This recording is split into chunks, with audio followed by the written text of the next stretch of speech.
질환에 대한 다양한 궁금증, 시청자 여러분 입장에서 꼼꼼하게 짚어드리는 데일리 건강 시작합니다. 중년이 되면 꼭 받아야 하는 건강 검진 중에 하나가 바로 대장 내시경인데요. 이 내시경 검사 받다가 용종이 발견되는 분들 많이 있을 겁니다. 장 점막이 혹처럼 솟아오르는 이 대장 용종은 아무 증상이 없이 생길 수도 있고 또 그냥 놔두면 더 큰 질환으로 발전할 수 있어서 주의가 필요한데요. 자, 오늘 데일리 건강에서는 이 대장 용종에 대해서 좀 자세하게 알아보도록 하겠습니다. 소화기내과 전문의 정도감 원장님 모셨습니다. 원장님 어서 오세요. 네, 안녕하세요. 먼저 이 대장 용종이라는 게 정확히 어떤 건지부터 알아봐야 할 것 같은데요. 일종의 혹 같은 걸로 생각하면 될까요? 네, 대장 용종은 대장 점막이 비정상적으로 자라 혹이 되어 장의 안쪽으로 돌출되어 있는 상태를 말합니다. 내시경으로 봤을 때 대장 점막은 일반적으로 매끄럽고 균일한 모양을 가지고 있는데요. 대장 용종은 이러한 점막 일부가 유난히 두드러져 보이는 혹 또는 덩어리를 이야기합니다. 근데 대장에 생긴 용종을 대장 용종이라고 부르는 거 보니까 이 용종이라는 게 대장 외에 다른 곳에도 생길 수 있는 건가요? 네, 그렇습니다. 점막이 있는 몸의 여러 군데에서 용종은 발생할 수 있습니다. 그 중에 대표적으로 이제 소화기 간에 생길 수 있는데 구강, 식도, 위, 십이장과 같은 소장 및 대장, 직장, 그리고 담낭, 담도, 치장 등 어디든지 점막이 있다면 용종은 생길 수 있습니다. 네. 근데 구강이나 식도, 담낭, 이 용종이 다 생길 수는 있지만 사실 식도 용종, 구강 용종 이런 용어는 들어본 적이 없거든요. 그에 반해서 대장 용종은 많이 들어봤는데 그만큼 대장 용종의 발생 확률이 높은 건가요? 네, 위 식도에 발생하는 용종은 악성으로 진행하는 경우가 적어서 모양이 안 좋거나 크기가 커서 문제가 있는 경우 등의 특별한 경우가 아니라고 하면 제거하지 않고 두는 경우가 많습니다. 또한 빈도도 매우 낮은데요. 그러나 췌장, 담도, 담낭에는 용종이 발생 빈도가 낮지만 발견 시 큰 용종이거나 점차적으로 커지거나 모양이 변한다면 용종만 제거하는 것이 아니라 췌장 또는 담도의 일부, 담낭 전체를 같이 제거하게 됩니다. 또 소장은 전체 길이가 길지만 암 발생 빈도가 극히 낮고 용종 발생 빈도가 매우 낮습니다. 드물게 소장 내시경 검사를 하기도 하지만 주로 캡슐 내시경 또는 소장 조영술을 하게 되는데 정확도 및 진단율이 낮고 치료를 요구하는 경우가 많지는 않습니다. 그러나 대장의 경우에는 대장 자체가 길 뿐더러 용종 발생도 다른 장기에 비해 아주 높은 편입니다. 실제로 대장 내시경을 받은 40세 이상의 사람 10명 중 2명꼴로 용종이 있고 그 2명 중 1명은 선종을 갖고 있는 것으로 보고되고 있습니다. 네. 이 대장 용종에 대한 자세한 이야기 키워드 확인해 보면서 이어가 보도록 하겠습니다. 첫 번째 키워드 대장암의 씨앗. 대장암의 씨앗. 그러니까 대장암의 발단이 용종이 될 수 있다는 이런 뜻일까요? 네, 그렇습니다. 대장 용종은 국내 암 발병률 2위인 대장암을 일으키는 주요 위험 인자입니다. 그러나 모든 용종이 다 대장암의 씨앗은 아니고요. 대장 용종 중 선종이 대장암의 전구 병소라고 할 수 있겠습니다. 네, 이 대장 용종도 좀 종류가 나뉘어지는 것 같은데요. 어떻게 분류되는지 자세하게 좀 알아보도록 하겠습니다. 대장 용종의 종류 그리고 각각의 특징 설명해 주세요. 대장 용종의 분류는 크게 조직학적 분류와 형태학적 분류가 있습니다. 우선 조직학적 분류를 보게 되면 종양성 용종과 비종양성 용종으로 나눠볼 수 있는데 종양성 용종은 흔히 선종을 말하게 됩니다. 종양성 용종은 암으로 진행할 수 있는 가능성을 가지고 있는 용종을 얘기하고 그 종류로는 선종성 용종, 톱니 모양 선종 등을 말합니다. 선종은 정상 상피와는 구조와 모양이 다른 이 형성된 상피로 덮여 있는 용종을 뜻하며 시간이 지남에 따라 대장암으로 진행할 수 있는 전암성 병변입니다. 전체 대장 용종의 60에서 70%를 차지하는 것으로 되어 있습니다. 그렇군요. 근데 발견된 대장 용종 10개 중에 뭐 67개가 암으로 발전 가능성이 있는 선종으로 발견이 될 수 있다면 좀 많이 주의할 필요가 있겠다라는 생각이 듭니다. 자, 그럼 이 종양성 용종이 아닌 비종양성 용종엔 어떤 종류가 있을까요? 비종양성 용종은 암 발전 가능성이 희박한 것으로 비종양성 용종으로는 과증식성 용종이 가장 대표적이며 염증성 용종, 연소성 용종, 가오종성 용종, 점막의 태그 등이 있습니다.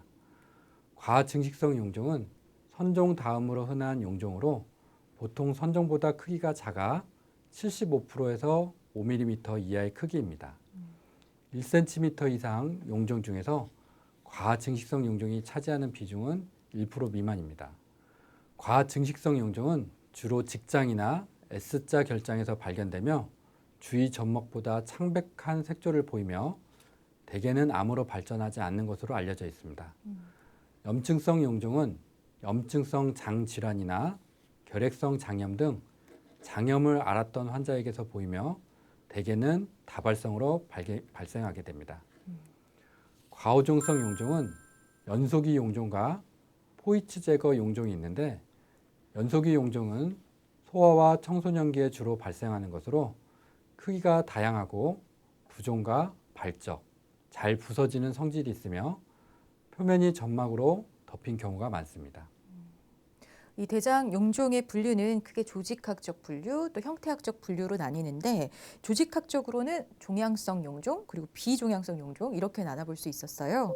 자, 그렇다면 모양을 기준으로 하는 형태학적 분류는 어떻게 좀 나눠볼 수 있을까요?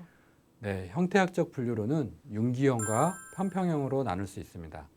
융기형은 용종의 목의 유무에 따라 유경성 용종, 아유경성 용종, 그리고 무경성 용종으로 분류할 수 있습니다.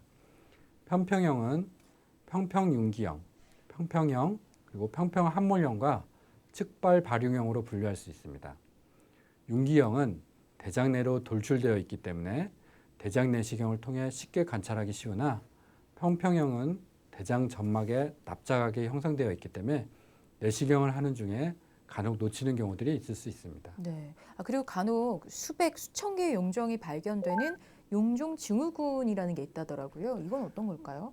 네, 용종 증후군은 가족성 선종 용종증, 포이츠 제거 증후군 등과 같이 대개 상염색체 우성으로 유전되는 용종성 질환입니다. 대부분 젊은 나이에 대장암으로 발전할 수 있는 가능성을 가지고 있습니다. 네. 자, 이렇게 용종의 종류가 굉장히 많은데요. 반드시 제거해야 하는 용종은 대장암으로 발전할 수 있는 선종성 용종이잖아요. 이 선종성 용종에 대해서 이제 자세하게 좀 알아보도록 하겠습니다. 근데 우선 모양만 보고 선종임을 확인할 수는 없죠. 조직 검사 같은 걸 해야 하는 걸까요? 네, 용종의 모양만으로는 선종임을 확신할 수는 없고 절제 후 조직 검사 결과를 통해 확인이 가능합니다. 선종은 이 형성된 단계에 따라 저등급과 고등급 두 단계로 나누어 볼 수 있는데 이 중첩된 핵의 길이가 세포 길이의 3분의 2 이하이고 구조 이상이 없을 때 저등급 이형성으로 분류하며 중첩된 핵의 길이가 세포의 3분의 2 이상 또는 선 구조의 이상이 있을 때를 고등급 이형성으로 분류하게 됩니다. 또 구성 성분에 따라 세 가지 종류로 구분하게 되는데 육모 성분이 25% 미만이면 관상 선종, 육모 성분이 25에서 75% 정도면 관상 육모 선종, 그리고 육모 성분이 75% 이상이면 육모 선종이라고 진단하게 됩니다. 네. 그리고 또 같은 선종이더라도 크기에 따라서 뭐 좀 덜 위험하고 더 위험하고 이럴 수가 있나요? 네, 선종 크기가 클수록 암 발생 위험이 높아집니다. 크기가 1cm 이하인 선종의 암 가능성은 2.5% 이하인데요. 1에서 2cm 선종은 10% 미만, 2cm 이상인 선종은 20에서 40%로 보고되고 있습니다. 선종의 크기가 2cm가 넘으면 암이 될 확률이 매우 높아 반드시 절제하는 것이 필요하겠습니다. 크기가 큰 선종성 용종도 암이 될 가능성이 있기에 제거하는 것이 필요하겠습니다. 네. 그렇다면 크기가 좀 작은 선종성 용종 같은 경우는 두고 좀 더 지켜보는 경우도 있을까요? 선종이 암으로 발전하는 데 걸리는 시간이 대략 통상 5에서 10년 이상이라고 하는데요. 크기나 조직학적 세포 분화에 따라 암으로 진행하는 데 걸리는 시간은 짧아질 수도 있기 때문에 선종으로 의심되는 종양이 있다면 제거하는 것을 추천드립니다. 네. 이렇게 크고 작은 선종들을 사전에 잘 제거만 해준다면 아무래도 대장암 발병 확률이 좀 낮아지겠죠? 네, 그렇습니다. 대장 내시경 검사에서 발견되는 용종을 제거하게 된다면 대장암을 70에서 90%, 사망률은 50% 정도 줄일 수 있는 것으로 되어 있습니다. 네. 자, 오늘 대장 용종에 대해서 알아보고 있는 데일리 건강 두 번째 키워드로 확인해 볼게요. 육식. 육식. 육식과 대장 용종 어떤 관계가 있을까요? 대장암의 주요 원인인 대장 용종은 고칼로리의 음식, 동물성 지방, 특히 햄과 같은 가공육 섭취, 채소와 과일의 섭취 부족이 큰 원인이 되고 있습니다. 특히 우리나라의 식생활 양상이 채식 위주에서 육식 위주로 바뀌고 서구화된 식습관으로 인해 대장 용종 환자도 점점 늘어나고 있는 것으로 보입니다. 네, 그러니까 육식 위주의 식습관으로 대장 용종 발생 확률이 높아지고 있다는 건데요. 자, 이거 어떤 이유 때문일까요? 육식이 대장 용종을 발생시킨 이유. 육류를 많이 섭취하게 되면 고기에 포함되어 있는 다량의 동물성 지방이 체내에서 중성 지방과 콜레스테롤로 전환이 되게 되고 아주 작은 혈관부터 혈액순환에 영향을 줄 수 있습니다. 또한 고콜레스테롤 혈증은 간에서 담즙산 생성 및 담즙 분비량이 증가하게 되어 육식으로 인해 장내 미생물의 불균형을 더욱 악화시켜 장 점막 및 장 상피의 손상을 유발하게 됩니다. 장내 미생물의 해독 기능은 떨어지고 독성 대사 산물로 인해 더욱 손상은 가중되게 되는데요. 이런 염증성 변화로 장 상피에서 대장 용종이 만들어질 수 있습니다. 네. 자, 그럼 실제로 이런 육식 위주의 식습관이 대장 용종을 비롯해서 대장 관련 질환에 어느 정도의 영향을 미치는 걸까요? 대장 용종의 경우 20% 정도의 유전적 요인과 80% 정도의 식생활을 포함한 생활 습관으로 인해 발생하는 것으로 되어 있습니다. 네, 그러니까 80% 정도는 식습관과 관련이 있지만 유전적인 부분도 무시할 수 없다는 건데요. 특히 이 대장 관련 질환은 가족력이 있다고 하던데 대장 용종도 그럴까요? 네, 대부분의 대장암은 산발성 대장암으로 유전적 요인이 관여하지 않지만 전체 대장암의 약 15에서 30%는 유전적 요인에 의해 대장암이 발생하게 됩니다. 네.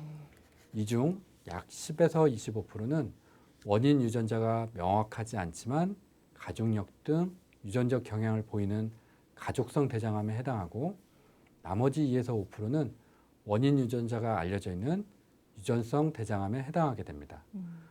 유전성 대장암은 크게 유전성 비용종증 대장암과 유전성 용종 증후군으로 나누어질 수 있는데요. 유전성 비용종증 대장암이 대부분을 차지하고 있는 것으로 되어 있습니다. 네. 자, 이제 그럼 마지막 키워드로 넘어가 볼까요? 대장 내시경. 아무래도 앞서 말씀해 주신 그런 위험 인자를 갖고 계신 분들이라면 대장 내시경 검사를 통해서 대장 용종을 좀 빨리 발견하는 게 중요하겠죠? 네, 그렇습니다. 직계 가족 중에 대장암 진단을 받은 분의 나이가 60세 미만인 경우에 그 나이보다 10년 일찍 대장 내시경을 시행하거나 40세부터 대장 내시경 검사를 받을 것을 권합니다. 나이와 상관없이 직계가족 2명 이상이 대장암 진단을 받은 경우에는 대장 내시경을 40세부터 시작하거나 진단받은 환자 나이보다 10년 일찍 대장 내시경 검사를 시행하는 게 좋겠습니다. 네. 유전성 대장암의 가족인 경우에는 대장 내시경, 산부인과 검진, 위내시경 및 복부 초음파 검사 등 유전성 대장암에서 호발하는 각종 암에 대한 정기 검진이 필요합니다. 대장 내시경은 20에서 25세의 첫 검진을 시작하여 1, 2년 간격으로 받는 것을 권고하고 있습니다. 네. 자, 그럼 계속해서 증상에 대해서도 좀 알아보겠습니다. 정기적인 내시경 검사 중에서 우연하게 발견되는 경우도 많이 있겠지만 때로는 증상이 먼저 나타날 수도 있을 것 같거든요. 대장 용종으로 나타날 수 있는 증상 어떤 게 있을까요? 대장 용종은 대부분 증상을 유발하진 않지만 1cm 이상의 큰 용종은 증상을 나타내기도 합니다. 1cm 이상의 큰 용종의 경우 궤양에 의해 출혈을 유발하거나 주변 장의 연동 운동에 의해 장 중첩증을 유발하거나 병변이 커질 경우 내강의 폐쇄를 유발할 수도 있습니다. 하지만 대장 용종은 대부분 증상을 유발하지 않기 때문에 1cm 이하의 용종은 검진에서 우연히 발견되는 경우가 많이 있습니다. 네, 그러니까 증상만으로 대장 용종의 유무를 판단하기 좀 쉽지는 않다. 그럼 전문적인 검사를 통한 진단이 필요할 것 같은데요. 이 대장 용종은 대장 내시경으로만 발견할 수 있는 걸까요? 꼭 그렇지만은 않은데요. 분변 자멸 검사, CT, 대장 조영술, S상 경장경 등의 검사 방법으로도 발견할 수 있지만 대장 내시경을 이용해 용종을 발견했을 때 조직 검사나 절제를 통해 정확한 진단을 얻을 수 있고 발견과 동시에 치료가 가능하기 때문에 대장 내시경을 더 검사하실 것을 선호하고 있습니다. 네. 그럼 이 다른 검사법들에 대해서도 좀 자세히 알아볼게요. 우선 분변 자멸 검사, 이건 어떤 검사인가요? 분변 자멸 검사는 용종 및 종양에서 스며 나오는 출혈을 대변에서 감지하여 진단하는 방법으로 가격이 저렴하고 대규모 인원을 상대로 시행하는 선별 검사로 쓰이고 있습니다. 우리나라에서는 50세 이상에서 대장암 선별 검사로 사용하고 있는데 치질 등 항문 출혈이 있는 경우에 위 양성으로 나오며 검사에서 자멸 양성 반응이 나오면 2차적으로 대장 내시경을 해야 할 필요성이 있습니다. 자, 그리고 CT 대장 조영술, 그리고 S자 결장경, 요거는 어떤 건지 좀 알려주세요. 일단 CT 대장 조영술은 장을 비운 상태에서 대장에 가스를 주입해 대장을 부풀린 후 CT를 촬영하여 대장 내부를 관찰하는 방법입니다.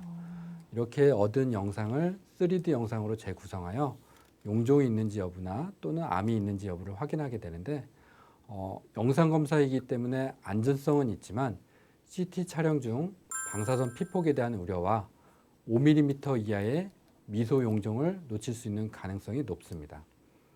또한 만약에 용종이나 또는 암이 의심이 된다면 분변 자멸 검사와 마찬가지로 대장 내시경이 필요하겠습니다.